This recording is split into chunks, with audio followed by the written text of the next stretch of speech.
विद्यार्थी मित्र हो, आज आपण या भागामध्ये लेथ मशीनचे वैशिष्ट्ये पाहणार आहोत. अगोदर आपण वर्गीकरण बघितले, लेथ मशीनचे म्हणजे प्रकार बघितले. तर आज वैशिष्ट्ये पाहणार आहोत. वैशिष्ट्य म्हणजे काय, मी तुम्हाला एक थोडक्यात उदाहरण समजून सांगतो. समजा आपल्याला मोबाईल घ्यायचा आहे, तर मोबाईल घेताना मोबाईलची वैशिष्ट्ये काय पाहतो आपण. मोबाईलच्या स्क्रीनची साईज काय आहे, त्यानंतर मोबाईलचा रॅम कितीचा आहे, त्यानंतर मोबाईलची इंटरनल मेमरी किती GB आहे, त्यानंतर आपण मोबाईलचा कॅमेरा किती पिक्सेलचा आहे, तो 48 आहे का नाही. म्हणजे अशा प्रकारचं आपण वैशिष्ट्य पाहतो. तसंच लेथ मशीनचे पण वैशिष्ट्य हे आपण विकत घेताना पाहत असतो.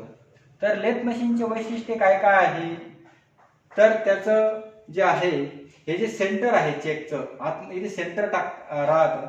तर जे सेंटर आहे, तर ह्या बेडपासून हे जे सेंटर आहे, तर याची उंची किती आहे, म्हणजे बेडपासून सेंटरची उंची, हे एक स्पेसिफिकेशन झालं.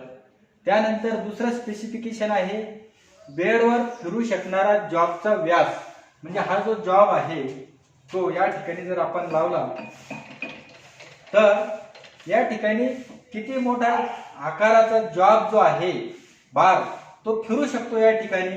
याच्यावरती त्या लेथचं स्पेसिफिकेशन अवलंबून आहे. लक्षात आलं, बेडवर फिरू शकणारा जॉबचा व्यास.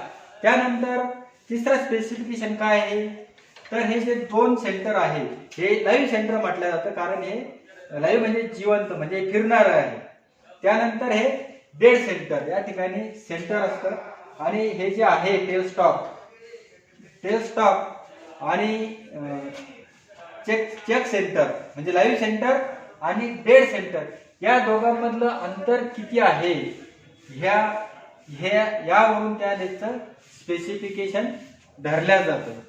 त्यानंतर चौथं जे आहे स्पेसिफिकेशन, तर आपण जो जॉब आहे, कॅरेज आहे, याला कॅरेज, अख्खा जो भाग हलतो, हे पूर्ण टोटल जो भाग आहे, याला कॅरेज म्हटलं जातं. आणि हा जर जॉब लावला आपण या ठिकाणी, तर हा मोठ्यात मोठा किती फिरू शकतो तो बघितला. पण इकडे आपण या कॅरेज वरती किती मोठा जॉब म्हणजे टर्निंग करू शकतो, हाही भाग त्यात येतो. म्हणजे कॅरेज किती दूर आहे त्या जॉब पासून, हा एक म्हणजे कॅरेजवर फिरू शकणारा मोठ्यात मोठा डायमीटर किंवा व्यास. 5 जे आहे,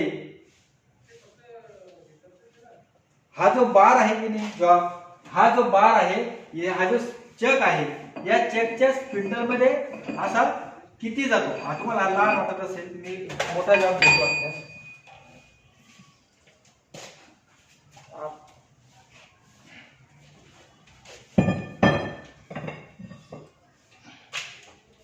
यामध्ये असा हा आतमध्ये गेला पाहिजे असा, याला म्हणतात.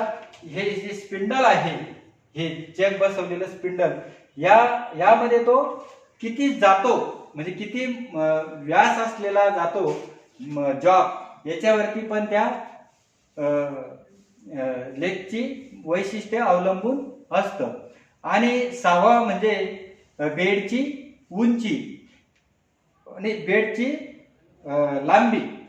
बेडची जी लांबी आहे, म्हणजे ही जी लेथ मशीन आहे, ही आता 4.5 फुटी आहे. तशाच वेगवेगळ्या लांबीच्या लेथ मशीन मिळतात, आणि त्या लांबी, बेडच्या लांबीवरून त्या लेथ मशीनचं साईज ठरवल्या जाते, की 10 आहे की 12 फुटी आहे, अशा प्रकारचं. याला म्हणतात लेथ मशीनचे वैशिष्ट्य.